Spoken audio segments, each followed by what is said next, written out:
Eh bien, bonjour à tous. Merci d'être avec nous jusqu'à 14 h. On va recevoir dans un instant le maire de Terre-de-Haut, M. Hilaire Bouidé. Bonjour. Bonjour. Merci d'être avec nous. On va recevoir un peu plus tard Nicolas Vion, le président de l'UMIH. Il est président de l'Union des hôteliers de la Guadeloupe. Et il y a quelques difficultés en ce moment pour cette Union des métiers de l'industrie et de l'hôtellerie. Il va nous joindre depuis Paris. Ensuite, Adrien Baron, président de la commission insertion, sera avec nous. Véronique Magloire, directrice de l'insertion et de l'emploi au conseil départemental, sera aussi avec nous. Jeanne Naviso, enfin, sera parmi tous ces invités qui vont nous parler de l'insertion et des moyens qu'on a, que le conseil général, le nouveau conseil départemental, lance pour la formation. Ensuite, Jacques Davila et Ismaël Auguenin feront le point sur la question de l'eau. Sinon, l'actualité, eh bien, elle tourne autour de...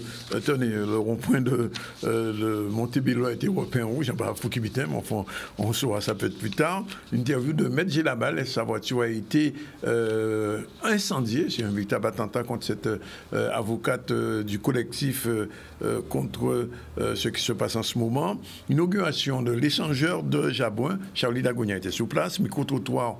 Que pensent les Guadeloupéens des sorties d'Emmanuel Macron qui dit qu'il veut emmerder les non-vaccinés? Et enfin, vous le savez, demain, il y a 2 mobilisations. Une contre la violence au CHU et autres, et une autre mobilisation au CHU du collectif. Donc samedi, ça va être plutôt chaud en Guadeloupe au niveau de l'actualité du collectif qu'on croyait un petit peu en sommeil. Voilà, 12h37, merci d'être avec nous en Guadeloupe, en Martinique. Vous êtes en direct de Canal 10, de RHT, mais aussi de C10 FM. Et donc, on poursuit notre tour des nouveaux maires, nouveaux élus de l'année dernière. On en a déjà reçu 3 ou 4. C'est le 4e. Il en reste encore peut-être 2 ou 3. Hilaire Bouidé, qui a été membre du Parti Socialiste, à la tête du Parti Socialiste, qui a démissionné, mais il savait qu'il allait être maire de Terre-de-Haut pour enfin depuis longtemps. Donc il est là aujourd'hui. Première question, Hilaire Bouidé, avant de souhaiter les vœux qu'on fera à la fin pour vous, les gens de Terre-de-Haut, au niveau du Covid, comment ça va là-bas? Au niveau de la commune? Oui, de la commune, oui. Ben, ça va relativement bien, je dirais. Parce qu'il y avait eu un petit souci quand même. Hein. Sûr. Au niveau du Covid, des clusters. Ah oui, c'est au niveau de la pandémie. Oui, de la pandémie. Oui, actuellement, on est encore... déjà, on avait un arrêté municipal qui a appliqué un couvre-feu jusqu'au 17 prévu. Entre-temps, effectivement, il y a l'arrêté préfectoral qui met en couvre-feu la Guadeloupe, hein, à peu près sous la... Mais vous-même, vous aviez pris un... Oui, c'était avant, parce qu'on n'était pas encore en état d'urgence, on était dans le droit commun, donc il y avait une police générale à assumer, et il y avait une situation sanitaire difficile, avec un cluster notamment, et quelques contaminations, je dirais, isolées. Dans un premier temps, on était sur une trentaine. Après, on est passé à une deuxième phase de test. On était encore maintenu sur plus d'une vingtaine, sans oublier ceux qui avaient été testés antérieurement et qui étaient restés encore positifs. Oui. Donc, ça faisait beaucoup sur une petite commune, pour une petite commune comme la nôtre, sur un territoire avec un périmètre confiné où tout le monde se rencontre, où il y avait une probabilité d'explosion. Donc, on a essayé de faire au mieux en prenant cet arrêté de couvre-feu de 22h à 5h du matin pour éviter que les gens s'installent un peu trop dans les restaurants, dans les lieux publics, de manière à éviter. Alors, ce n'est pas forcément la panacée. Ça n'exclut parce que la journée est de 24 heures et pas de 22 heures à 13 heures. Mais on peut difficilement faire mieux dans ce cadre-là. Et je crois que tant la population que les professionnels, globalement, ont respecté la situation. Mais c'est dû à quoi, Terre-de-Haut? Parce que Terre-de-Bas n'a pas eu ce problème. Pourquoi c'est Terre-de-Haut? C'est comme Terre de Bas l'a eu à un moment donné et Oui. on ne l'avait pas. Donc on ne sait jamais l'origine. Ça peut être des Saintois qui sont partis à l'extérieur, qui sont venus avec. Ça peut être des touristes, éventuellement personne ne sait l'origine. Ça peut être d'une manière générale. Les touristes, ce sont les Guadeloupéens. En sortant du bateau maintenant, est-ce que les gens sont testés? Pardon? En sortant du bateau, est-ce que les touristes sont testés quand ils arrivent à Terre de Haut? Non, non, pas du tout. Pour deux raisons. Quand vous êtes en droit commun, vous ne pouvez pas tester les gens pour venir. Vous savez, sortir de Trois-Rivières, venir à Terre de Haut, vous êtes sur une ligne intérieure. Oui, c'est une ligne intérieure, c'est considéré comme une ligne intérieure. C'est-à-dire, c'est comme si vous sortez à Vieux-Fort, vous allez à Bastien, on ne va pas vous tester. Oui. Simplement, vous êtes en véhicule, là, vous êtes en bateau. Oui. Donc, il n'y a aucune raison, sinon c'est un frein à la loi. Il n'y a pas d'obligation, les gens peuvent ne pas se soumettre. Par contre, vous pouvez prendre des dispositions pour faire respecter les gestes barrières, le port de masque, ce qui était le cas. Demander aux armateurs, déjà c'est dans l'intérêt de la population et dans l'intérêt de l'économie, demander que les gens gardent une distance de manière à éviter le plus que possible, aérer, enfin des choses comme ça, mais vous ne pouvez pas décider d'imposer. Alors, vous n'avez pas eu à partir du moment où vous n'avez pas de catastrophe, d'urgence sanitaire. Alors, vous n'avez pas eu beaucoup de chance, puisqu'il n'y a pas eu véritablement de fête de Terre de Haut cette année. Là, enfin, l'année dernière. Ni des fêtes de fin d'année. Ça fait 2 ans. Nous sommes arrivés en fin juin 2020. On n'a pas eu la fête du 15 août, qui est quand même une fête très connue en Guadeloupe, qui est singulièrement attendue à Terre de Haut par la population. Les 2 fêtes de fin d'année 2020-2021, malheureusement, nous sommes dans une situation où chaque fois qu'il y a une possibilité, la veille ou l'avant-veille, une semaine avant la fête, d'ailleurs, on avait même prévu, comme on a l'habitude de faire régulièrement, mais que moi, personnellement, je n'ai pas eu l'occasion d'appliquer, il y a toujours les vœux à la population le premier dimanche qui suit le premier, quand le premier ne tombe pas un dimanche, je dirais, et pour l'instant, on n'a pas pu le faire. C'est une tradition à Terre de Haut qui se fait, pareil pour le 15 août avec le fin d'honneur, enfin, toute la population. Donc, on peut dire que Terre de Haut est pratiquement sous confinement, enfin, demi-confinement. Enfin, on ne va pas dire ça comme ça, mais enfin... On peut dire ça comme ça, mais comme vous êtes une petite île et vous êtes quelque part déjà confiné pour d'autres raisons, des évacuations sanitaires, c'est quand même plus difficile. Pour la continuité avec la Guadeloupe, même si Terre de Haut n'est pas le moins bien desservi, je dirais, par rapport à Terre de Bas, éventuellement, qui a encore une surplus de distanciation. Mais bon, c'est sûr que nous y sommes habitués. Et si on compare ça à des années antérieures qui remontent à très long, on est quand même bien desservi avec plusieurs compagnies, donc des compagnies qui sont très professionnelles, qui assurent correctement les choses. Le Béatrix est réglé pour le Béatrix? Non, le problème de Béatrix n'est pas réglé. Pour 2 raisons. Le Béatrix est en panne, donc avec des problèmes d'entretien qui n'a pas été fait pendant correctement. Des années. Pendant des années. Il faut rappeler que Béatrix est la propriété de la commune, qui a commencé son exploitation en 2014, qu'on a déjà eu l'occasion de changer de moteur. Maintenant, c'est 2 moteurs qu'il faut changer. Quand je discute avec les professionnels privés, ils n'ont pas ces problèmes-là. Pas tant. Et donc pour l'instant, on n'a pas forcément les moyens, donc on a sollicité la région. D'ailleurs, j'ai fait un courrier à la région et à la CSBT, parce que cette compétence notamment revient à la région depuis quelque temps, et il faut qu'on en discute pour savoir qu'est-ce qu'on fait sur le devenir de cette navette-là. Oui, alors qui me semble être une nécessité pour Terre de Haut, mais qui peut être exploitée par un privé ou par la commune, que sais-je, mais il y a nécessité de trouver une solution définitive pour cette navette. Il y a un médecin en ce moment à Terre de Haut? Parce que je sais que le médecin avait été... En règle générale, depuis quelques années, il y avait toujours 2 médecins à Terre de Haut et un médecin à Terre de Bas. Donc aujourd'hui, nous en avions 2. Bien sûr, il y avait le local, en la personne du docteur Cassin, que vous connaissez l'histoire, qui est démissionné de lui-même parce qu'en fait, il y avait l'imposition du vaccin. Donc il a refusé. Il y avait un autre médecin qui était là, qui est parti, mais qui a été remplacé par un autre, qui s'appelle le docteur Lévy, qui est là aujourd'hui, mais qui par ailleurs assume aussi une permanence sur Terre de Bas en complément du docteur Dorville est là. Dorville est là.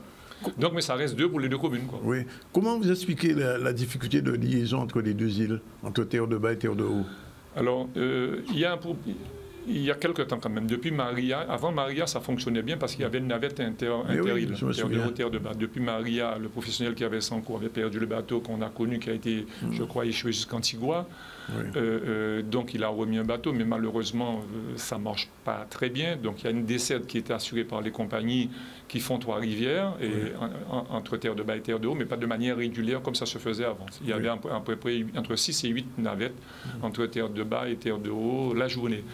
Maintenant, c'est aux heures des navettes de Trois-Rivières, c'est-à-dire il y a une internavette, je veux dire. C'est Oui, c'est une correspondance. C'est une correspondance. Oui, on ne peut pas aller directement à terre de bas, c'est ça. C'est une sorte de correspondance. Si, on peut aller à terre de bas, parce qu'il y a les bateaux qui font aussi terre de bas. Oui. Et ils vont à terre de bas, mais souvent ils font escale à terre de haut. Bon, et ça peut se comprendre, parce qu'en fait, vous avez les compagnies qui déversent beaucoup plus de touristes à terre de haut. Donc du coup, ils font escale à terre de haut en priorité et ils vont à terre de bas après. Soit ils restent à terre de bas pour revenir l'après-midi, soit il arrive de faire terre de bas, faire terre de haut après. Mais en règle générale, sous ce plan-là, terre de bas est desservie. Là où il y a un problème, c'est entre la population de terre de bas et terre de haut, celles les administrés de terre de bas ou vice-versa à terre de haut qui veulent venir à terre de haut pour faire des courses, pour faire un certain nombre de choses. Par contre, quand ils viennent le matin à 9h ou à 7h, il faut attendre jusqu'à 15h l'après-midi. Donc ça pose un problème. Et ça va se régler ce problème-là? Alors, ça devait se régler parce qu'en fait aussi, je crois que le privé essaie d'accélérer les choses et ce n'est pas évident pour lui. Et nous-mêmes, la commune, on s'est positionné à une demande de la région pour nous aider à avoir une navette inter-île pour assurer un service public. C'est des choses qu'on en a parlé au niveau avec le maire de Terre-de-Bas, enfin la maire de Terre-de-Bas plus la CSBT, mais c'est une demande qui est officiellement adressée par la commune de Terre-de-Haut. Alors, est-ce que, puisque vous êtes le nouvel élu de Terre-de-Haut, entre Terre-de-Bas et Terre-de-Bas, il va y avoir un petit peu de mutualisation, je ne vais pas dire de développement commun, mais enfin plus d'unité, parce qu'on avait le sentiment que c'était vraiment deux pays différents. Hein. Il y a deux choses. C'est vrai que j'ai regretté moi-même quand j'étais pas maire à l'époque que là où la population réussit en direct, que les élus ne réussissent pas. Voilà. Et là où l'association de football a réussi à un moment donné, les élus ne réussissaient pas. Et j'ai toujours envisagé, pour deux raisons, parce que ça me semblait une évidence, et parce que moi-même, je suis Saint-Ouen au sens où je suis des deux îles. Oui, bien sûr. Donc ça me donnait, à mon sens, une obligation naturelle de faire cela. Pour autant, ça fait quand même 1 an et demi que je suis en place et que la maire de Terre-de-Bas, mais les choses n'ont pas beaucoup évolué. C'est ça, c'est le sentiment qu'on a. Hein. Oui, bon, elle est nouvelle. Moi-même, je suis nouveau dans la fonction de maire. On essaie de mettre des choses en place. On s'est rencontrés tout de suite après les élections, je dirais juillet, août ou septembre, je ne me souviens plus tellement, mais c'était en 2020. Et où j'ai fait des propositions pour qu'on se réunisse sur un certain nombre de projets, voir la possibilité même de se mutualiser.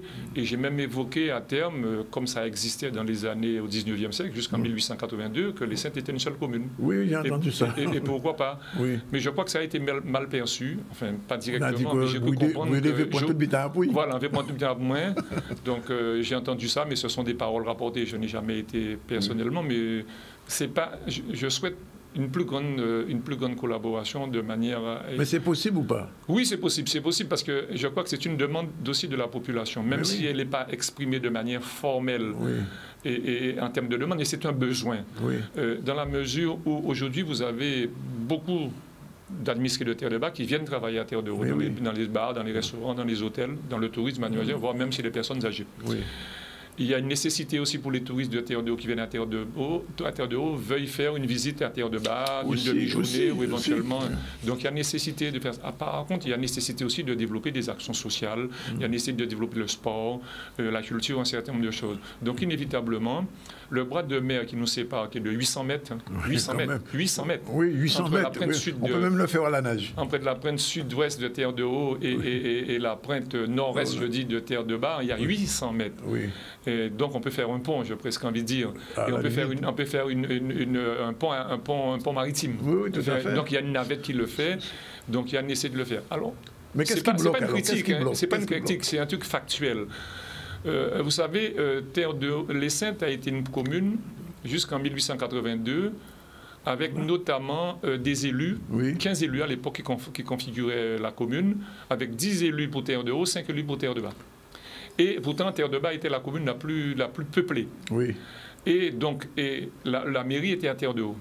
Donc, les habitants de Terre-de-Bas venaient à la voile, et souvent, ils étaient en retard. Mais comme la majorité était déjà sur place, donc toutes les décisions étaient prises à Terre-de-Haut. Donc, dans la mémoire collective, Terre-de-Haut a toujours imposé un peu sa loi à Terre-de-Bas.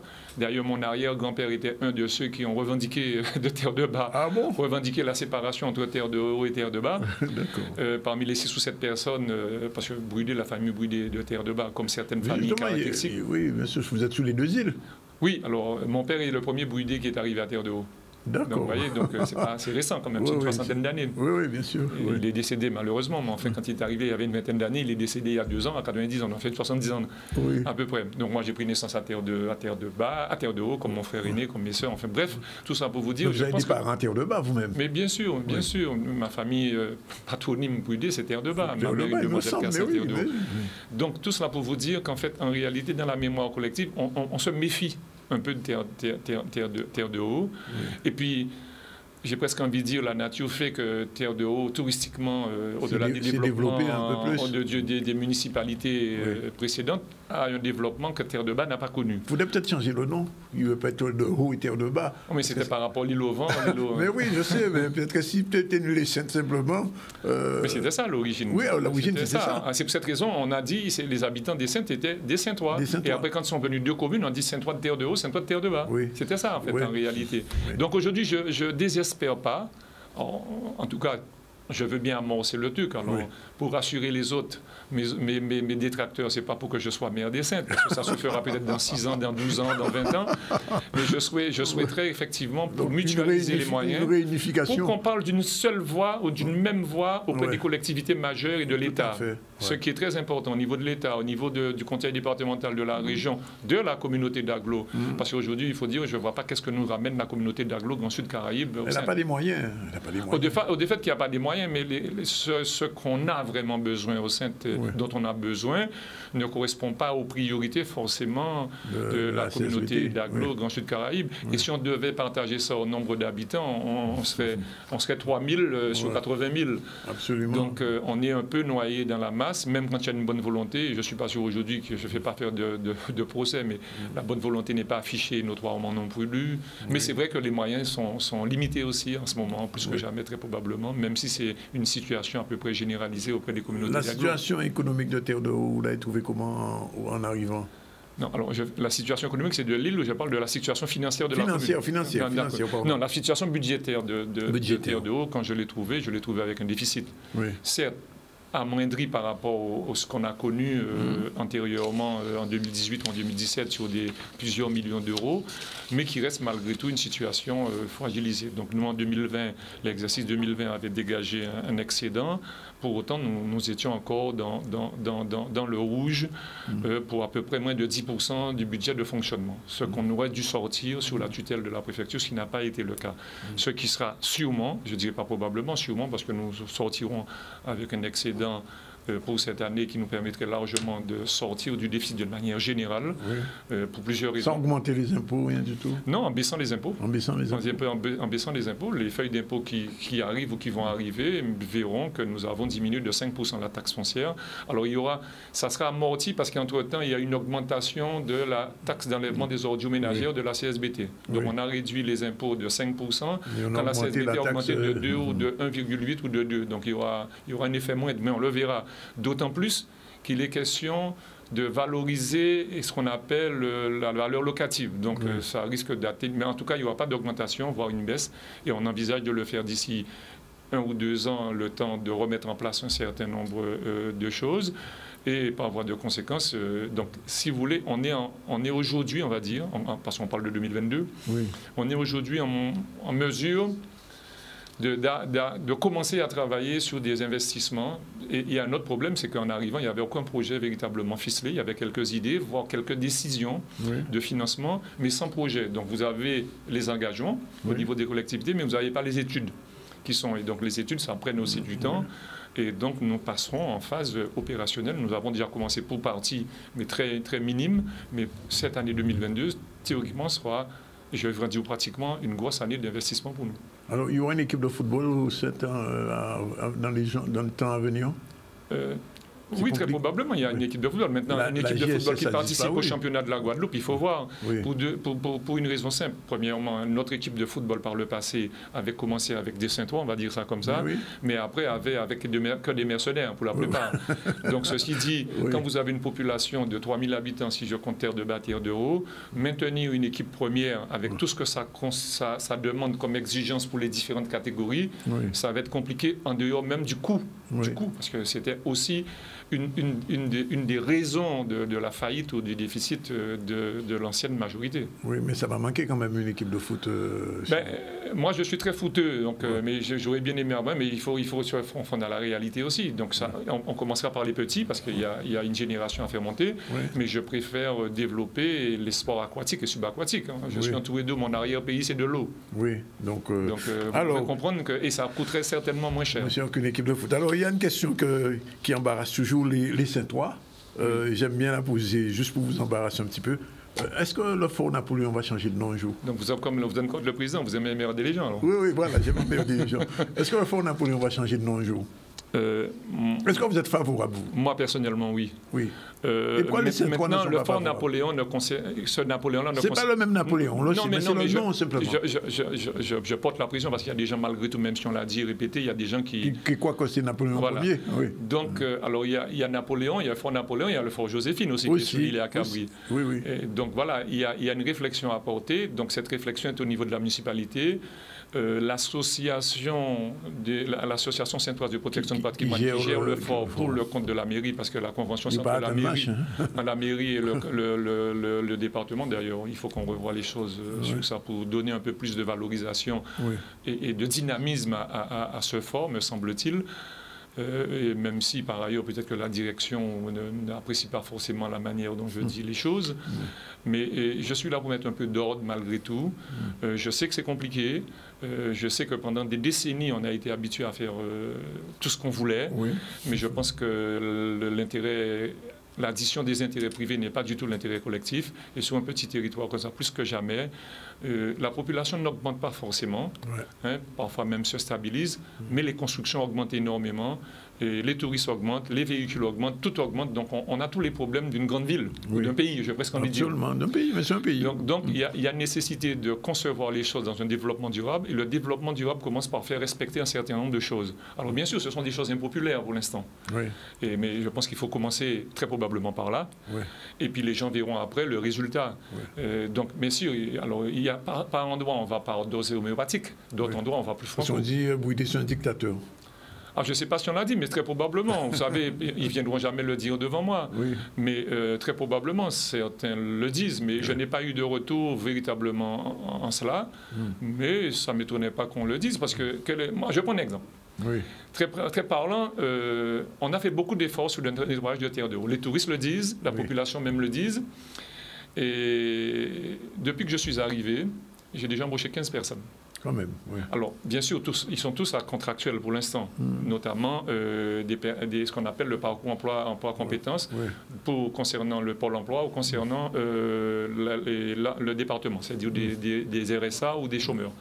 On a précédé un peu le mouvement on a mis le RIF 7 en place, on a mis un certain nombre de choses, donc on a valorisé le personnel. Pour autant, on a donc du monde dans le service technique, dans le nettoiement, alors que... Mais vous voyez, si quelqu'un n'a pas l'ordure ménagère, n'est pas ramassé devant chez elle, qui relève de la CSBT, ou voire même ce qui relève de la commune pour le nettoyage, si ce n'est pas fait devant chez elle, cette habitante-là ou cet administré-là, et que même si toute la commune est nickel, il va dire que la commune est sale. Parce que devant chez elle ou devant chez lui, il n'est pas correct. Donc tout ça, je vous dis ça, c'est pour relativiser ce que les gens peuvent dire. C'est-à-dire les gens sont... Nous sommes très frères et sœurs, mais avant tout ça, c'est dans des moments difficiles.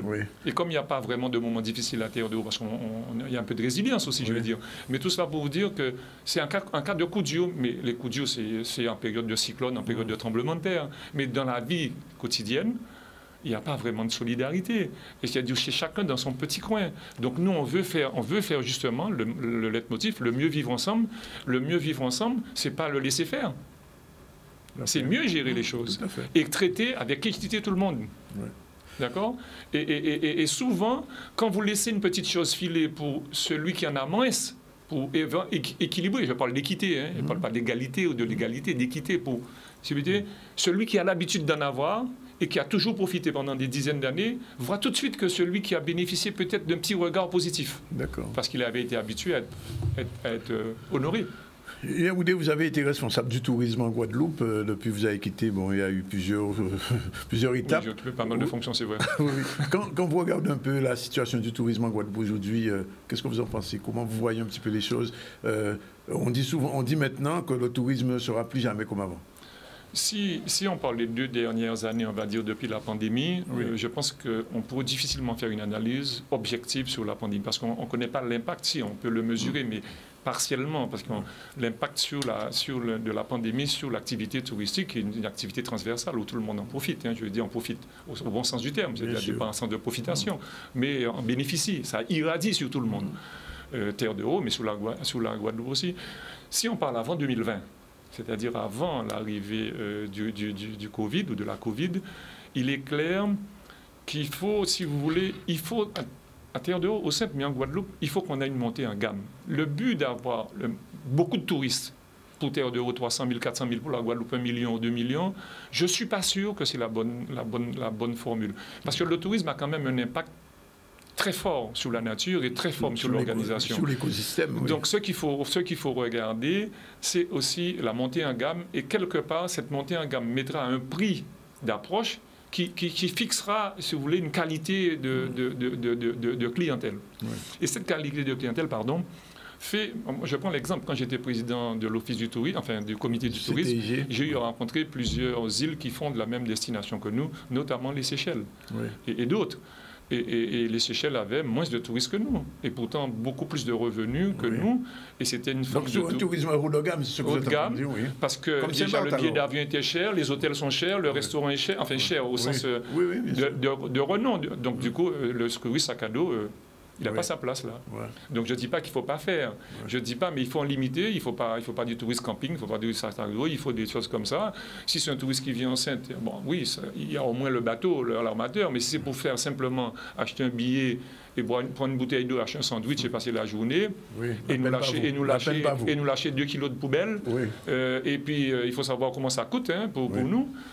Donc je ne dis pas que ce n'est pas inintéressant, mais ce n'est pas un objectif. Dernière question, en un mot. On ne veut pas parler trop politique aujourd'hui. Quand vous avez transmis le bâton du PS à Olivier, qu'est-ce que vous lui avez dit? Kembe fort?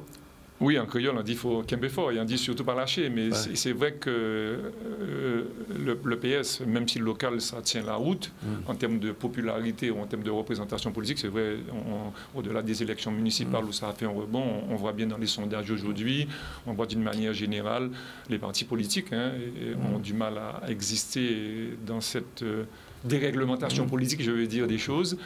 Et c'est vrai que ça n'a pas été évident, mais je pense, je peux le dire aujourd'hui, parce que pendant la campagne, je ne l'ai pas dit. Je l'ai soutenu personnellement. Je ne me suis pas représenté, mais j'ai essayé de jouer un peu l'objectivité, la neutralité. Mais je pense que c'était la personne idoine qui pouvait refaire ce truc. Sincèrement, le PS aujourd'hui, c'est encore Toto ou bien c'est plus Toto? Quand on dit Toto, Victorien Lurel. C'est ni l'un ni l'autre. Ce n'est pas encore Toto ou que Toto et plus Toto. Oui. Toto et au PS. Oui. Victorien Lurel. C'est pas lui qui tire les... Non. Olivier n'est pas instrumentalisé? Non, pas du tout. Pour vous dire, Victorien Lurel était contre à l'origine que Olivier Nicolas se présente à la tête du parti. D'accord. C'est chose que je n'ai jamais personnellement évoquée. J'ai fait 6 ans à la tête du parti, j'ai décidé de partir. Pour reprendre, je n'ai pas démissionné, mon mandat est arrivé à terme et j'ai décidé de ne pas me représenter. Victorien Lurel n'était pas pour des raisons en disant oui, mais justement, on va croire que je suis derrière, on va donc, il y a un parrainage qui s'est fait, et puis c'est payé bon bitin, Olivier. Et puis vous, cherchez à rassurer professionnellement avant, des choses comme ça. Parce qu'il venait de quitter le département. Non, Victorien Lurel n'est pas. Même s'il reconnaissait, comme moi, que c'était une personne qui pouvait ramener beaucoup au parti par la connaissance du terrain, du territoire, par la connaissance des dossiers et par l'envie de faire avancer et parce que c'est un socialiste convaincu. Mais on était aussi conscient de cette réalité en disant que la main de Victorien Lurel est toujours dessus et que c'est Victorien Lurel, c'est Hilaire Boudier, c'est lui mettre en place. Donc voilà. Après, quand on a bien discuté, d'ailleurs c'est pour cette raison qu'il a annoncé très tardivement sa candidature. Et puis, il ne voulait pas non plus venir savoir s'il allait perdre non plus, comme tout candidat. Mais de l'autre côté, et puis à partir du moment où il a pris la décision, le travail s'est fait. Mais non, à la limite, s'il y a quelqu'un qui voulait vraiment que Olivier vienne, c'était moi et pas Victor. Merci Hilaire Boudet. Ou pas dire mon terre de haut, bonne année à rien. Ah ben dis ça quand même en quelques secondes. L'année écoulée était tellement difficile que l'année 2022, je ne peux souhaiter qu'une belle et heureuse année à Terre de Haut, individuellement, collectivement, mais que cette année nous permette, c'est-à-dire la commune, moi-même et bien la population, de réussir et d'enclencher véritablement le travail pour lequel nous avons été élus. Merci, M. Boudet. 13h04, on a pris un petit peu de retard avec Jordan et Babier, mais enfin, il faut te laisser, il est au 17. Il faut un minimum de temps quand même pour s'exprimer. Quand même, oui, en cas de jour, nous pas Guadeloupe. Voilà. On prend la pause et on se retrouve tout à l'heure pour la suite. M. Vion qui est au téléphone, on va parler justement du tourisme de l'hôtellerie avec lui en direct. À tout de suite. Voilà, il est déjà 13h12, on va recevoir... on va dire une délégation du conseil départemental conduite par Adrien Baron. Bonjour. Bonjour. Président de la commission d'insertion et de lutte contre les exclusions du conseil départemental, accompagné de Véronique Magloire. Bonjour. Bonjour. Et de Jeanne Navizo. Bonjour. Bonjour. On va parler du parcours d'insertion, du programme de formation dans un instant. Mais avant, on va joindre M. Nicolas Vion. Nicolas Vion, c'est le président de l'Union des métiers et des industries de l'hôtellerie de la Guadeloupe. Il a fait sortir un communiqué de presse disant que la situation de l'hôtellerie est presque catastrophique. M. Vion, bonjour. Oui, bonjour. Merci d'être avec nous. Alors, vous dites que le pire n'est plus devant nous. Il est où alors le pire? Non, nous sommes dans le pire. Mais je me permettrai un correctif à votre présentation. Oui. Quand vous dites que je suis le président de l'Union des métiers et des industries hôtelières et que je dis que la situation de l'hôtellerie est catastrophique, je ne dis pas ça. Je dis que l'hôtellerie, oui, la situation des métiers et des industries touristiques, oui, que ce soit l'hôtellerie, la restauration ou les secteurs satellites, oui, comme les taxis, les restaurants, l'animation, les discothèques, etc., sont dans une situation très difficile. Ce n'est pas uniquement l'hôtellerie. Et d'ailleurs, à ce sujet, si on regarde les chiffres des passagers aériens que j'ai à fin novembre, oui, eh bien à fin novembre 2021, on est à moins 51% de passagers aériens par rapport à 2019. Or, vous savez, nous n'avons que très peu de visiteurs qui viennent en train, en voiture, en planche à voile ou à vélo. Oui. Nous, les visiteurs, ils viennent en avion. Donc, si on n'a pas d'avion et si dans ces avions, on respecte les distances barrières d'un siège sur deux, ben évidemment, avec moins 51% de passagers, ça veut dire une fréquentation des hébergements, des restaurants et de toutes les structures touristiques très en deçà de 2019. Cette crise en 2020 avait été estimée par le gouvernement comme devant durer 3 mois, d'où la mise en place de prêts garantis par l'État, oui, égal au quart du chiffre d'affaires annuel. Manifestement, l'appréciation était erronée. De mois en mois, la crise s'est poursuivie. Les mesures sont continuellement changeantes et en réadaptation et en réajustement, de sorte que un pilote d'avion ou un capitaine de navire, il a besoin d'un cap, et bien un chef d'entreprise, c'est la même chose. Il ne peut pas bien sauvegarder ses emplois et son économie s'il n'a pas une vision. Or, ce que je dis, c'est que dans le cadre de la crise sanitaire, je n'ai pas à juger des mesures politiques qui sont prises, mais j'ai quand même à apprécier les conséquences de ces mesures. Mais, oui, mais M. Vion, est-ce que vous n'êtes pas un peu trop pessimiste? Ben, écoutez, vous le verrez par la suite. Hein. Vous verrez si je suis pessimiste quand cet après-midi, des hôteliers m'annoncent que leurs réservations sont en chute libre jusqu'à moins 60%. Donc, pour l'instant, il n'y a pas eu de vague de dépôt de bilan parce que le gouvernement a tricoté un certain nombre de mesures de soutien, comme les prêts garantis par l'État, qui sont quand même des prêts qu'il faudra rembourser avec le taux d'intérêt, comme le chômage partiel, qui d'ailleurs a été imposé aux entreprises du privé, mais qui n'est pas imposé aux salariés de la fonction publique, de sorte qu'on a créé une société à 3 vitesses. Oui.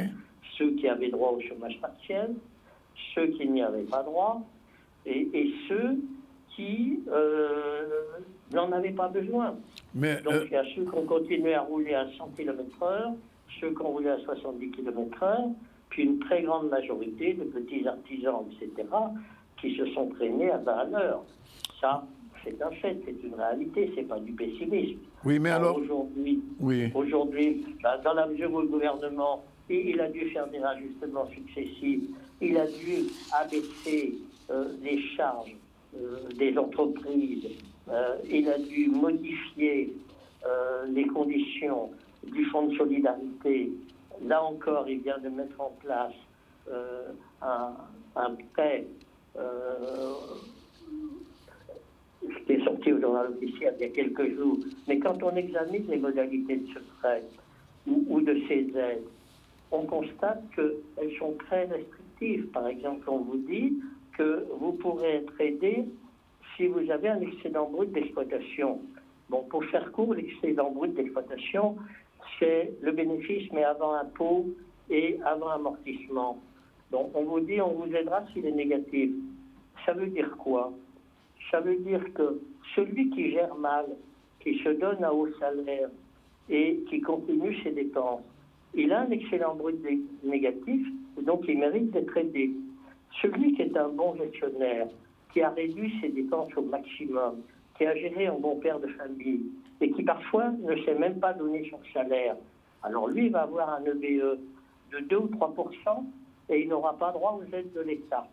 Donc vous me dites que je suis pessimiste. Non, je ne fais que refléter l'appréciation des professionnels adhérents à mon organisation, et d'ailleurs pas uniquement adhérents à mon organisation au plan guadeloupéen, mais adhérents, les 32 000 adhérents à l'organisation nationale, qui crient au secours, qui disent que la situation est désespérée. Mais elle n'est plus en outre-mer que dans l'Hexagone. Monsieur Vian, oui. Vous dites en conclusion de votre communiqué que l'idée, nous préférons que les entreprises entrent à l'hôpital pour être soignées, sauvées, et non pour être admises au service de réanimation. Vous pensez qu'il n'y a pas d'autre solution, que même avec les prêts, etc., que tout est considéré comme en train de mourir en ce moment au niveau de l'hôtellerie? Non, je ne reprends pas au niveau de l'hôtellerie, au niveau du tourisme. Vous êtes D'ailleurs, j'ai été étonné que votre invité précédent ait parlé de communication, mais qu'il n'ait pas parlé réellement d'économie. Parce que vous avez dans le tourisme une taxe affectée qu'on appelle la taxe de séjour. Oui. Mais qui dit taxe affectée dit affectation de la taxe. Ce n'est pas un impôt. Donc cette taxe affectée, théoriquement, ceux qui la payent ont un droit de regard sur son affectation. Oui. Et à l'origine, elle avait été mise en place pour permettre une amélioration, c'est-à-dire une augmentation de la fréquentation touristique. Or, aujourd'hui, on n'a pas une augmentation de la fréquentation touristique. On a une diminution drastique de la fréquentation touristique. D'ailleurs, à ce sujet, moi, je voudrais vous dire, vous ne m'avez pas posé la question, mais je réponds par avance. Oui. C'est quoi le tourisme? Le tourisme, c'est un apport exogène qui devrait permettre de faire des investissements qui soient profitables aussi bien à la population qu'aux touristes. Parce que la population profite, tout comme les touristes, des investissements structurels qui sont faits. Or, la taxe affectée qui devait profiter à des investissements structurels, elle a servi depuis moultes années à des frais de fonctionnement. Imaginez, parce que la seule taxe aérienne, qui est de l'ordre de 5 millions d'euros, eh bien, s'il y avait 50% d'affectés à l'investissement, regardez, depuis 30 ans que je suis en Guadeloupe, 2,5 millions multiplié par 30, ça fait 75 millions d'investissements qui auraient pu se faire, de parcs, de quais, de bancs, de bachelleries, etc., qui ne se sont pas faits. Et aujourd'hui, où nous sommes dans une situation où le président des entreprises de voyage, le président national, il dit « mes réservations en novembre était de moins 73%. Nos carnets de commandes sont drastiquement en dégringolade. Donc quand il dit ça, il crie au secours pour toutes les agences de voyage. Vous voyez, il n'y a pas que l'hôtellerie. Et quand on n'a pas de clients, la restauration non plus ne travaille pas, les taxis non plus, etc. Le bâtiment non plus d'ailleurs. Parce que tous ceux qui font des résidences secondaires pour les transformer en meublés de tourisme, à partir du moment où ils n'ont plus de touristes, ils ont une partie en subvention, une partie en prêt bancaire, ils ont du mal à répondre aux échéances bancaires. Bien, monsieur... Voilà très brièvement ce que je voulais vous dire sur le tourisme, mais si vous avez d'autres questions, je suis à votre disposition.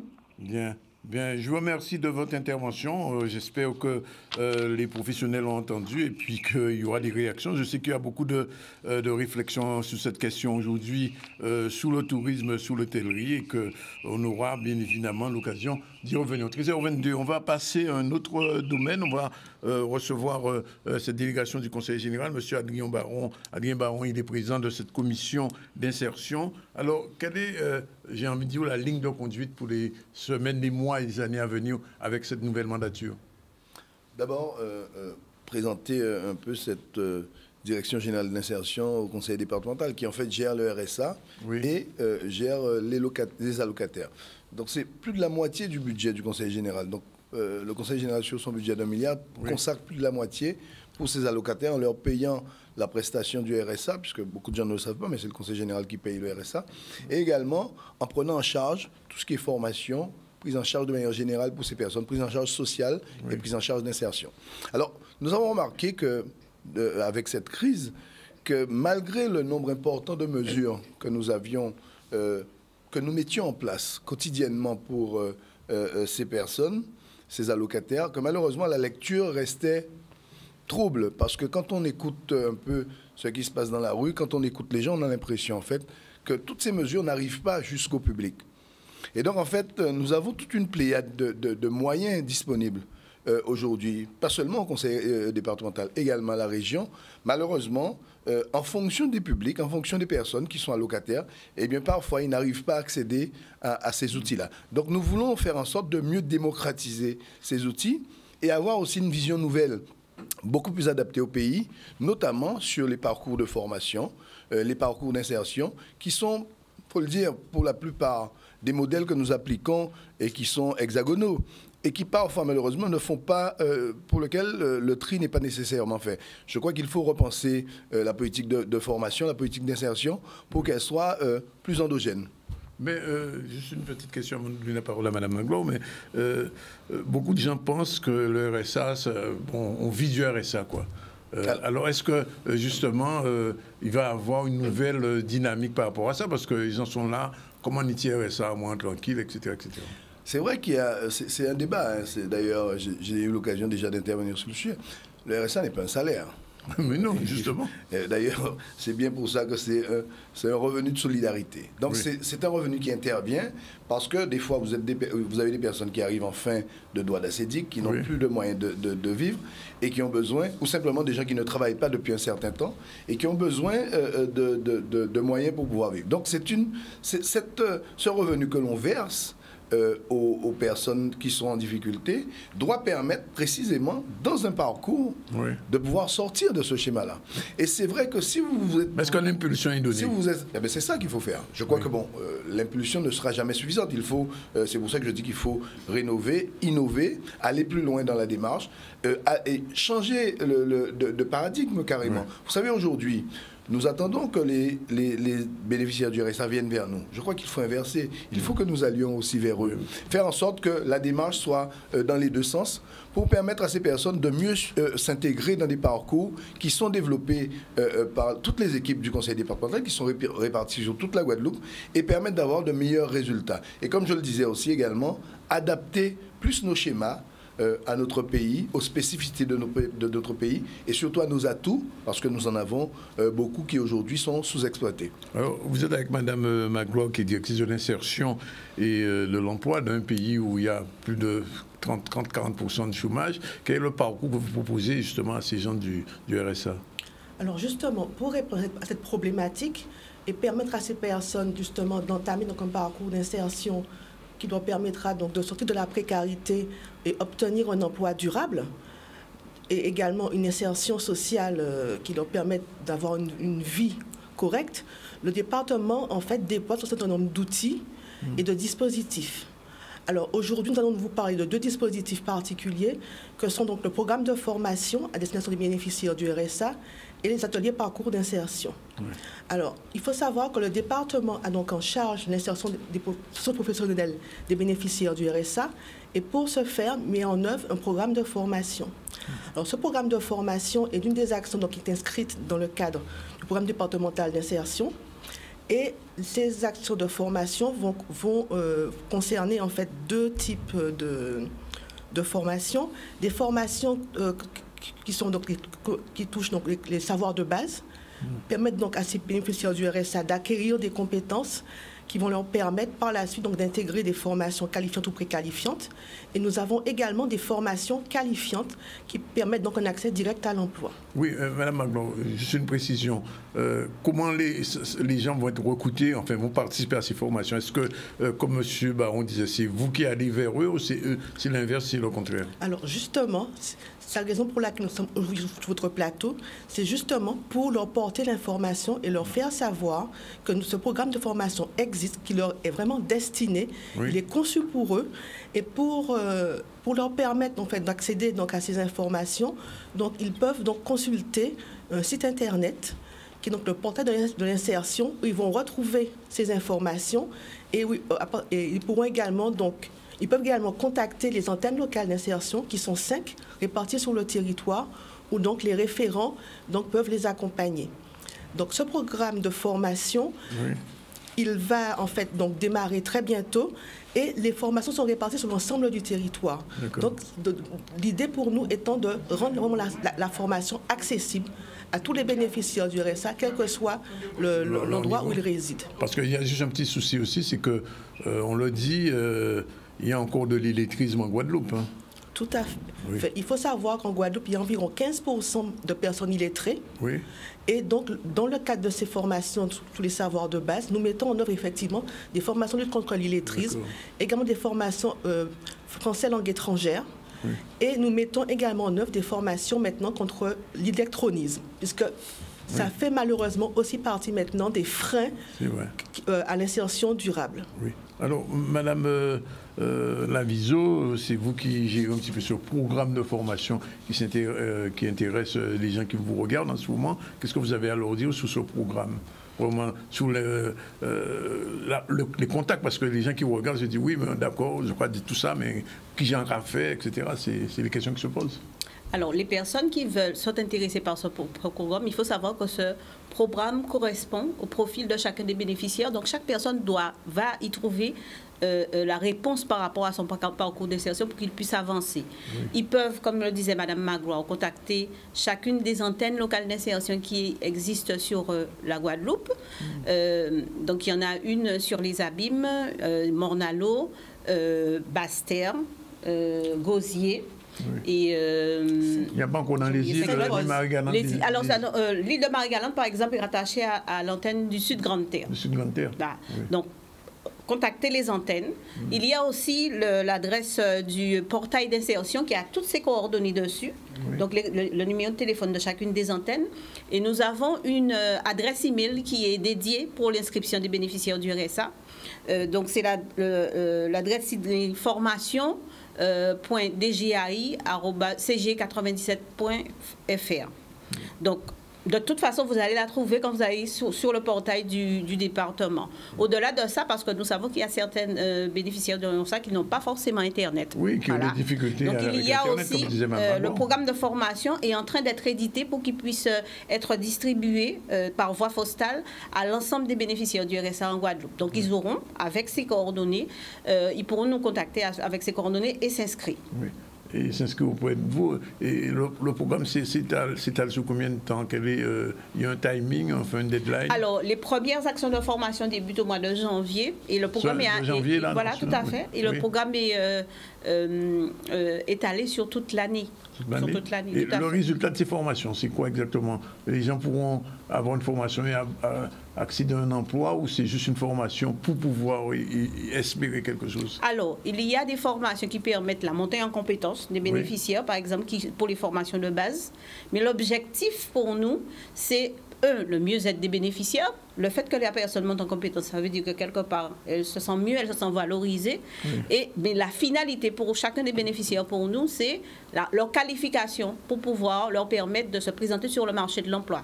Et il faut savoir que ce n'est qu'un des outils que nous avons, le programme de formation. Il y a aussi des possibilités de trouver du travail, ou alors de leur proposer des contrats dans le prolongement de l'action de formation. Globalement, je pose la question à vous tous les trois. Je ne sais pas qui peut répondre. Quel est le profil des gens qui sont RSA? Alors c'est bien ça, parce que c'est précisément ce que je voulais dire. Vous savez, chaque demandeur de RSA, chaque allocataire du RSA peut avoir un profil différent. Je prends un exemple tout simple. Bien sûr. Un cadre d'une société qui est licencié pour des raisons quelconques, perçoit les assédiques. Au bout de ces assédiques, il n'a aucun autre recours sinon que le RSA. Donc c'est une personne qui est immédiatement adaptable et qui peut intégrer un emploi d'un certain niveau sans aucune difficulté et qui n'a pas besoin d'être adapté à un emploi. Nous avons d'autres personnes qui sont en situation très précaire, très difficile et qui ont besoin de suivre un parcours pour pouvoir être en capacité de trouver un emploi, mais pas tout de suite. Et si ce parcours de socialisation, ce parcours d'insertion obligatoire pour leur permettre d'obtenir l'adaptabilité professionnelle peut prendre un certain temps. Donc, le RSA couvre toutes les personnes qui n'ont pas de revenus. Donc, c'est pour ça que les profils peuvent varier du bac plus 5 à celui qui n'a aucun diplôme. Et à chacune de ces personnes, il y a une organisation particulière. Quel est le niveau du RSA aujourd'hui, c'est-à-dire ce qu'on perçoit, Alors, ça dépend, ça varie entre 500 et 1100 euros. Alors 500 et quelques euros, parce que bon, lorsque vous partez sur une personne seule qui touche à peu près 500 et quelques, 534 me semble-t-il, si je ne me trompe, jusqu'à 1100 pour une personne qui aurait 2 ou 3 enfants. Et vous? Pour ce parcours, vous travaillez avec le Pôle emploi ou c'est quelque chose de particulier?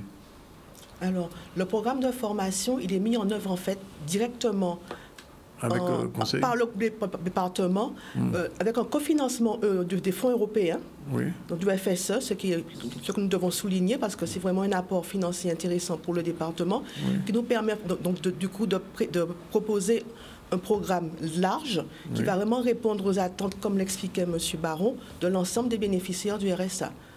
Au bout du compte, il y a une évaluation de ces formations, de ce parcours de formation? Il y a l'évaluation des prestataires qui mettent en œuvre l'action de formation, mais il y a aussi l'évaluation du degré de satisfaction de chacun des bénéficiaires du RSA pour voir si vraiment ça a permis une avancée dans leur parcours d'insertion.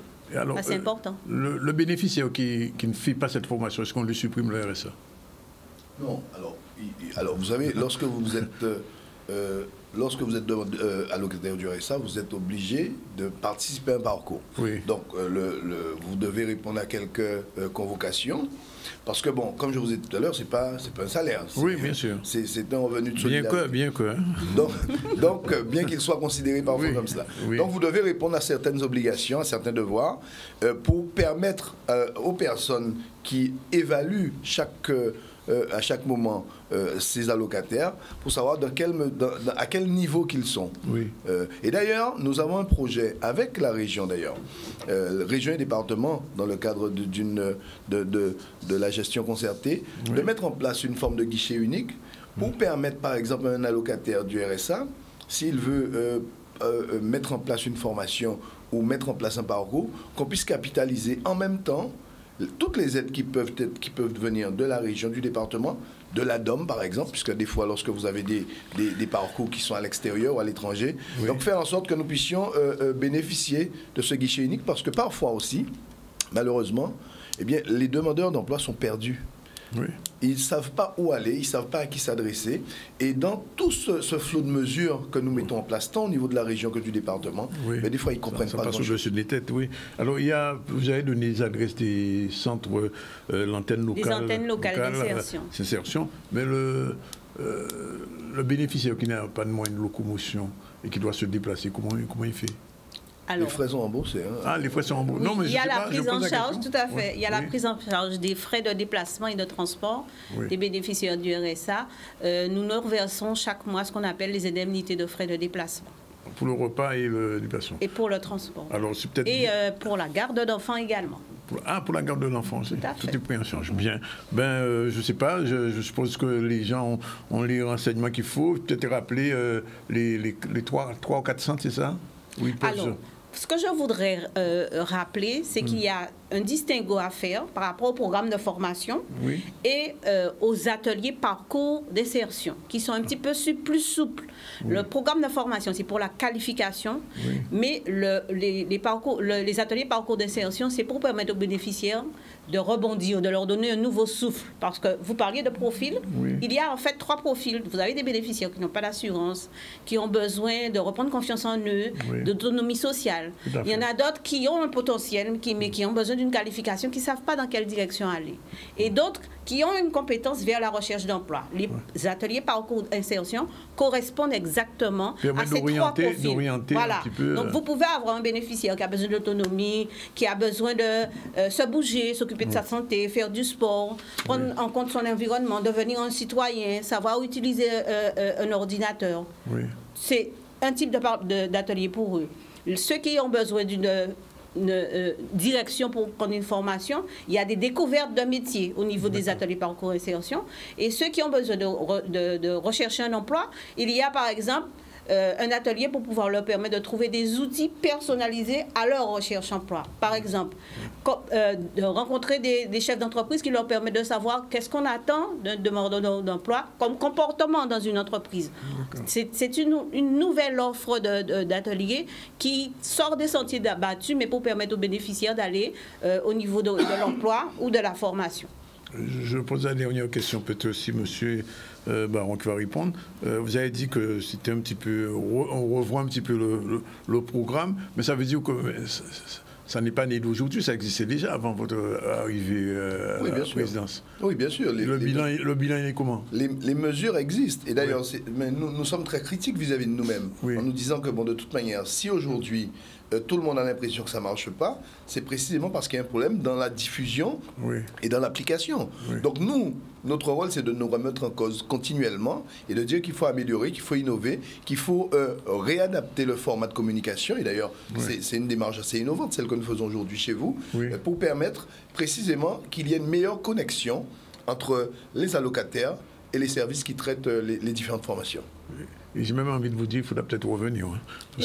Très volontairement, parce que moi, précisément, on parlait par exemple d'ateliers d'insertion, mais il y a tout un volet qui est destiné aux associations, par exemple, qui peuvent mettre en place des mesures précisément pour les allocataires du RSA, qui peuvent participer au lien social. Je crois que c'est vachement important. Je voulais dire une dernière chose. Oui, dites la dernière chose.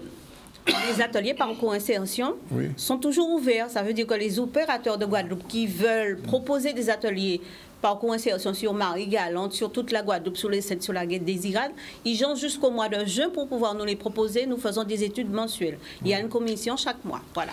Juste un dernier mot. Est-ce que tout cela, c'est lié à ce qu'on appelle maintenant l'économie sociale et solidaire? L'économie sociale et solidaire est un volet de l'insertion. C'est un volet de l'insertion et d'ailleurs qui doit être réactivé. Je crois qu'en Guadeloupe, on a quelque peu laissé pour compte l'économie solidaire. On l'a un peu abandonné. Et c'est un volet de notre économie et de l'insertion que nous devons relancer. En tout cas, c'est une volonté très forte du département.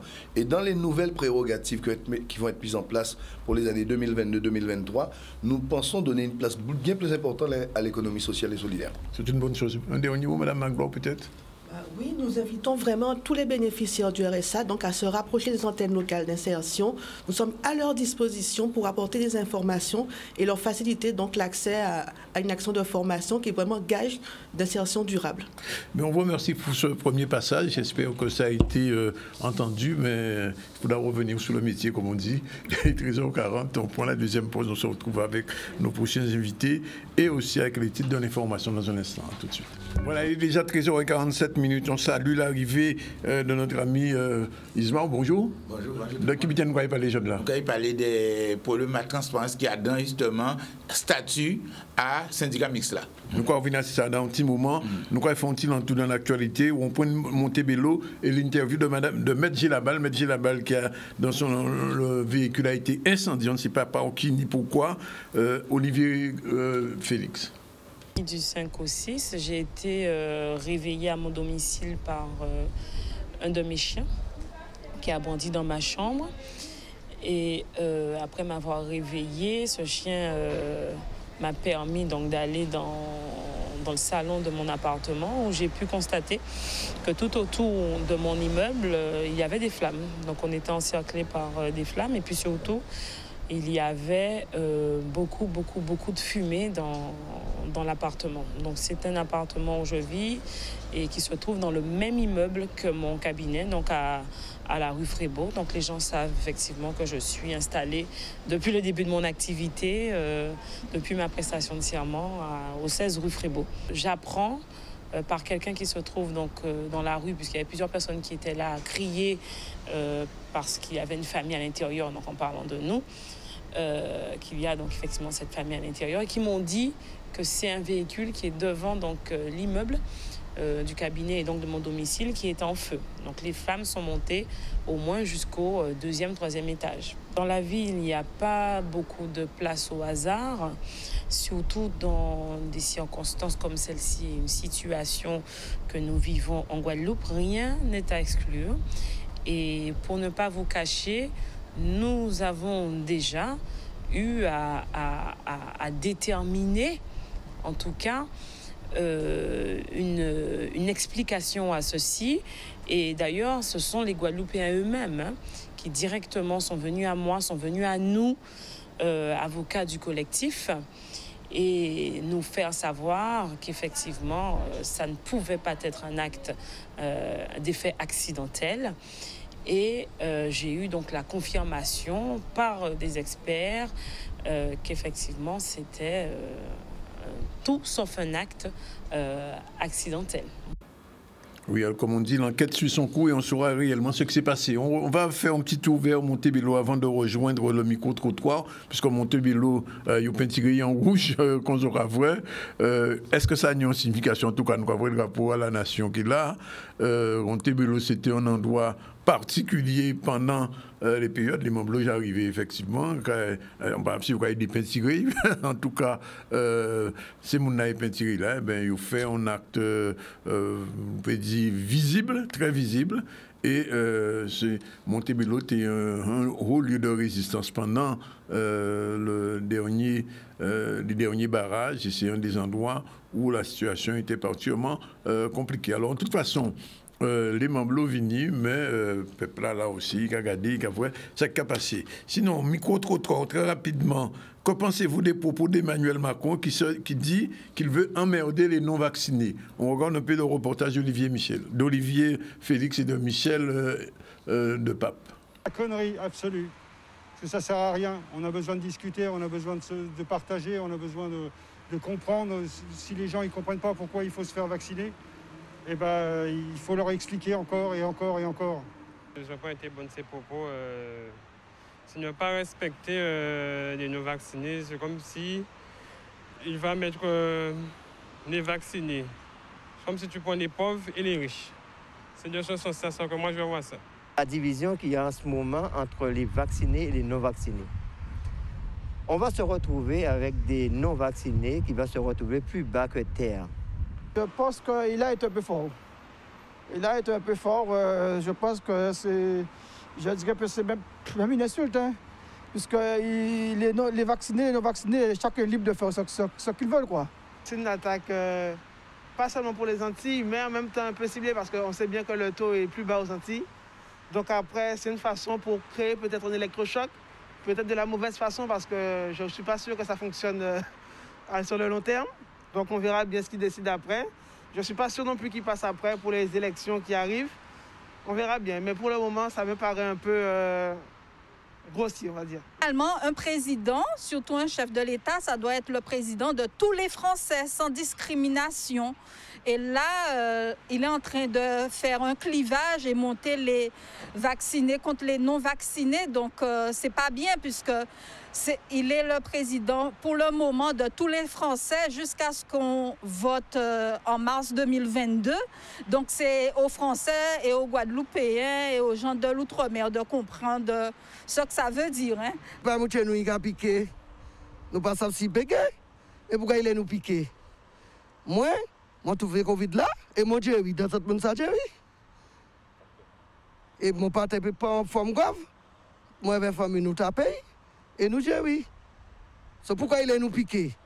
Nous avons fait médicaments, non, local, et nous, oui.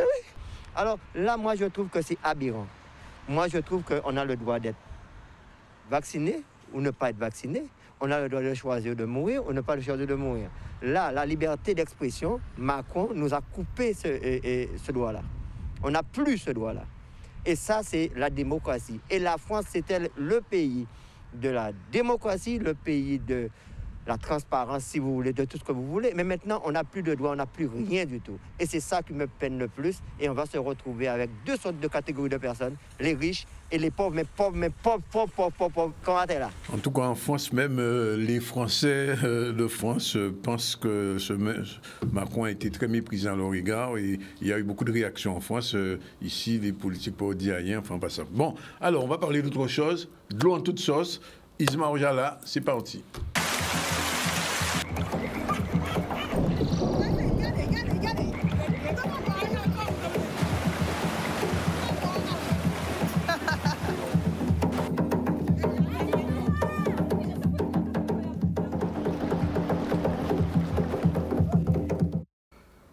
Qui a écouté nous et qui aimait ça qui a fait tous les vendredis avec Isma, parfois avec Jacques, Isma aujourd'hui là, il faut aborder un problème encore particulier à un problème de l'eau là. Oui, un petit mot avant quand même. Oui. On va Carrefour monter, mais il est belle, vite là.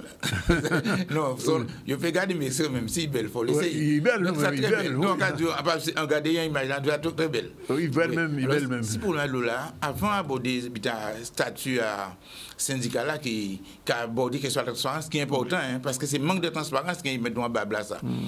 On voulait protester contre les coupures de l'eau qui a fait hier. Qui a continué. Ah oui, qui a continué. Mais l'année là, c'est encore pour mettre vous d'année que ça a arrêté. Donc, nous avons fait un avocat. Nous avons prendre les mesures qu'il faut. Ah non, nous avons prendre les mesures pour arrêter ça. Parce que c'est un scandale. Des gens qui sont en bas âge, des gens qui petits, etc. Alors que la loi qui interdit ça, et ça qui est grave, en cas de menaçation qui a coûté, là, ils coupent de l'eau, pas vous pour honte. Si vous coupez de l'eau, ils vont prendre de l'eau le soir comme des sommes de 4 minutes. Au contraire, il faut révolter contre coupure d'eau. Parce que de l'eau, c'est un élément essentiel à la vie. Donc, si vous n'avez pas l'argent, pas payer de l'eau là, à part pour ça, pour couper de l'eau là, ça interdit. Donc, il ne faut pas honte. Il faut révolter, il faut rejoindre l'association et surtout, c'est mon là qui coupe de l'eau qui doit être honte. Or, en cas de détention, si vous coupez de l'eau, vous jouer et soit bien en cas de ça. Parce que, Isma, il faut me dire qu'il y a une loi qui interdit ça. La loi là est bétonnée. Ouais. En 2013, la loi Bott met ça en place. En 2014, en mars 2014, ils font un décret d'application, ils précisent ça.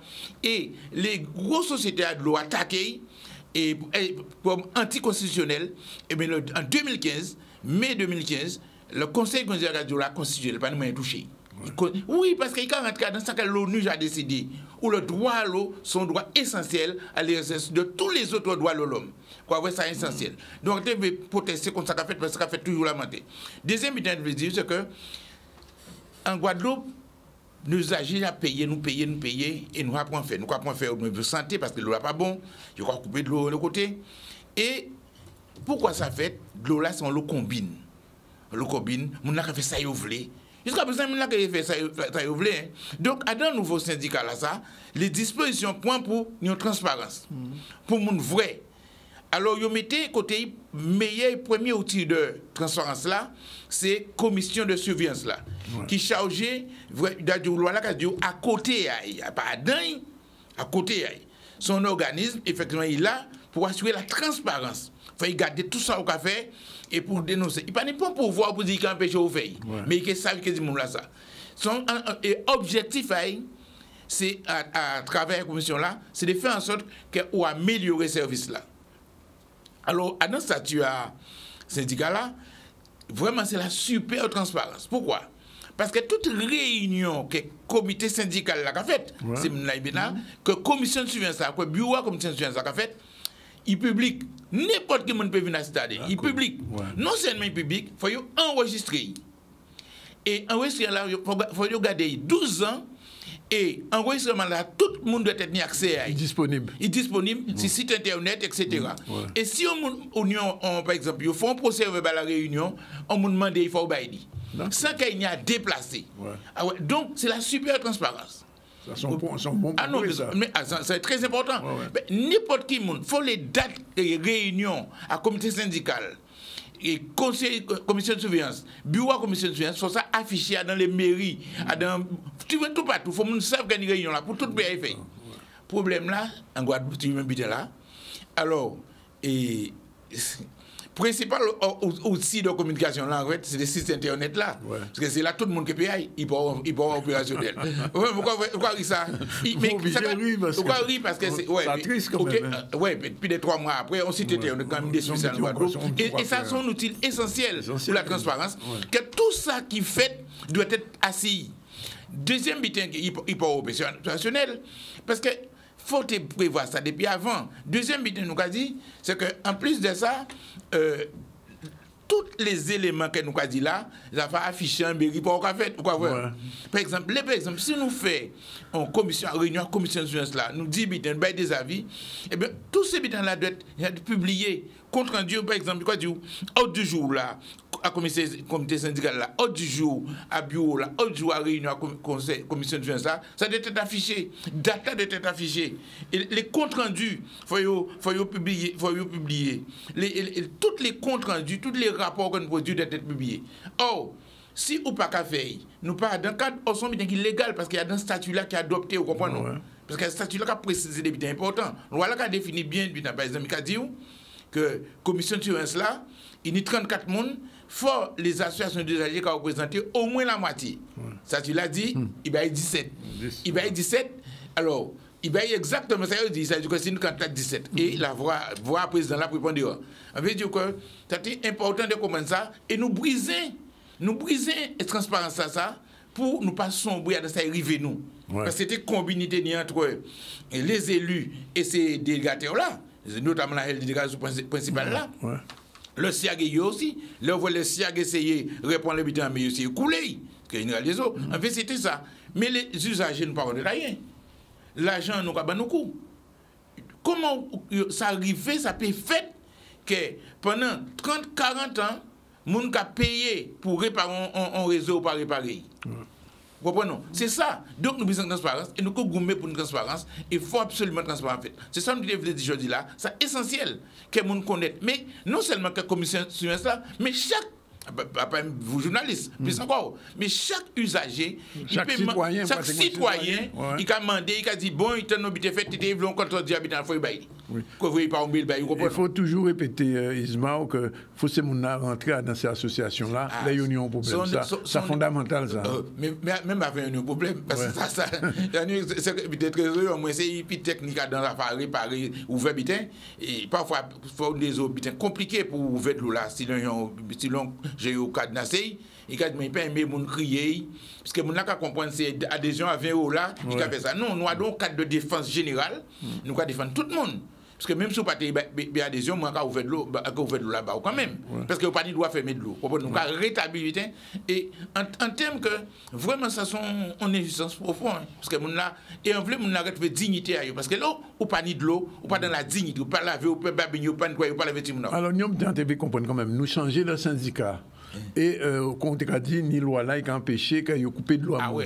Est-ce qu'un nouveau syndicat là qui a appliqué la loi là, ça, ou bien est-ce qu'il a continué qu'il y ait coupé de l'eau à moi? Non, pas le syndicat là, pas fait. Mais le syndicat là, des délégataires. Des délégataires? Des délégataires là. Mais il n'y a pas pouvoir aussi des délégataires là. Ah non, il faut battre il faut mettre des bâtons, des points ici, et puis les délégataires là, ils n'ont pas fait ça. Vous comprenez, attention, une délégataire, et ces délégataires là, c'est des privés. Nous compte principe à privé en de l'eau. Compte principe. C'est ça, il faudrait à mon en de l'eau. Même si vous avez compétent, d'accord, mais les gens qui ont géré là, ils ont géré pour gonfler l'argent à poche, vous comprenez?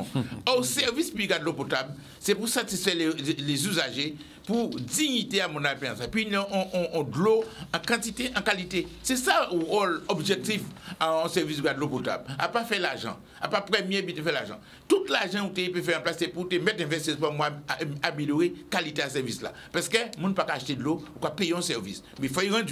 Bien sûr. Bien. Alors, 14h02, Jordan, est-ce qu'on a le temps de voir l'inauguration de l'échangeur? Est-ce qu'il est trop tard? On a le temps? 2 minutes 32. Il partit. Inauguration. Oui, c'est une volonté que nous avons depuis quand même quelques temps, de pouvoir reprendre tous les complexes sportifs, de les rénover, de construire encore d'autres. Nous avons 20 futsal que nous allons construire sur la Guadeloupe. Le stade de Port, lui, sera reconstruit. Nous avons un domaine à Saint-Claude. Nous sommes en train d'acheter les terrains du gymnase Didier Dinard. Nous avons fini les travaux de l'ACD. Nous avons le Carmel à faire. À Marie-Galante, nous avons encore des travaux, surtout à Saint-Louis.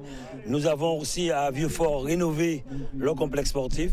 Donc c'est sur tout le territoire, nous avons décidé effectivement actuellement, comme le Covid empêche qu'il y ait de grosses manifestations, investir un maximum sur tout ce qui est infrastructure sportive dans les communes. Je dirais encore, je suis toujours dans un rêve. Je n'y croyais pas, malheureusement c'est la réalité. Ils m'ont rendu hommage à mes exploits sportifs, à l'homme que je suis, à l'homme que je serai demain matin aussi, parce que je ne changerai pas. Et je suis fier d'avoir représenté quand même la Guadeloupe, le Sud-Bastère, enfin la Guadeloupe tout entière, et surtout ma région, qui m'a beaucoup apporté.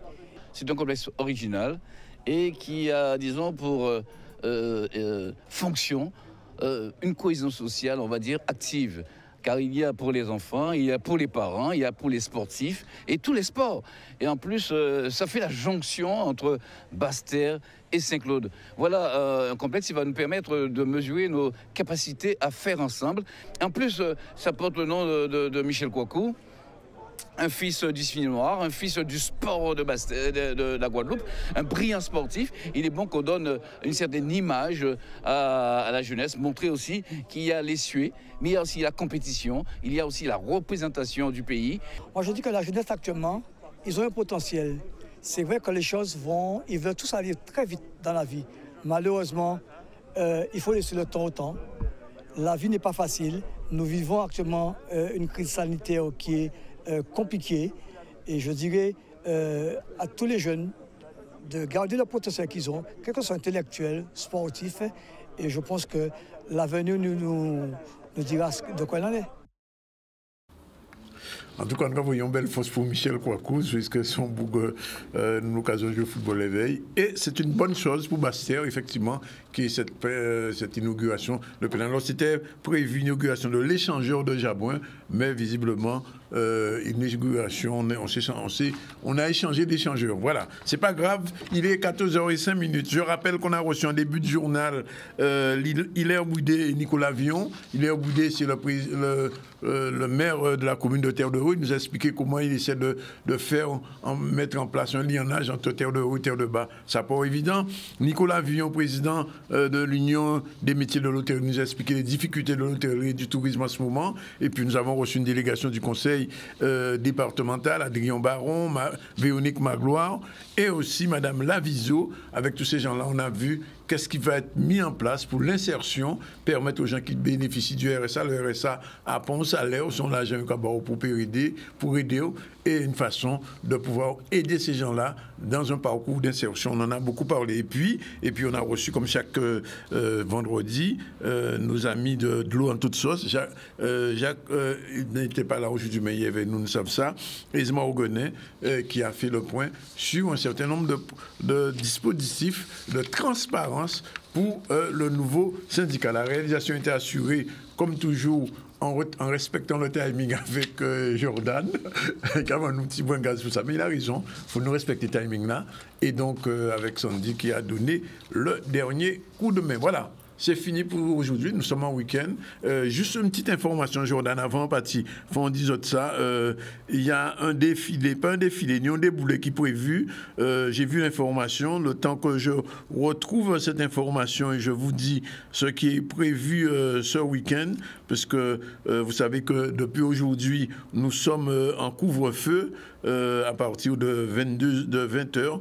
Et donc, il est prévu, alors je veux le dire, un déboulé qui va se faire avec des groupes de masse. Et aussi, il y a un petit coup de musique. Là, c'est Sony Troupé qui a dit nous ça. C'est important aussi, il faut nous dire ça. Avant de nous partir, Sony Troupé qui a dit nous un petit rendez-vous musical. Voilà, c'est fini pour aujourd'hui. On se retrouve vendredi, lundi prochain.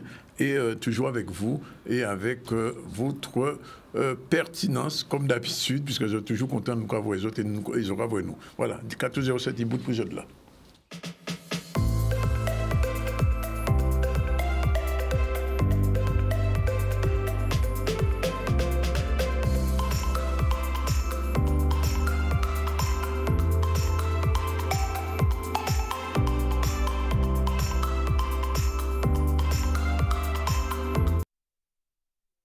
Couvre-feu là, pas à 20h, c'est 22h jusqu'à 5h du matin à partir de Oswela. Et le petit coup de musique là, c'est dimanche 9 janvier, Boucantage et musique, édition numéro 15, édition spéciale, notez bien, c'est Sony Troupé qui a dit ça, qui est Christian Laviso, qui est Sony Troupé à la batterie, et c'est qui a un bon petit coup de musique, un beau cantage à musique, ça qui fait, là, il n'a pas précisé ça. Oui, 25 avenue Le Périnette, à Gouzier, dans un restaurant que je connais. Voilà, 22h, il n'y a pas 21h. Heureusement, Jordan là pour rappeler moi ça. Bon, voilà, c'est fini. Vraiment, parti, voilà ça.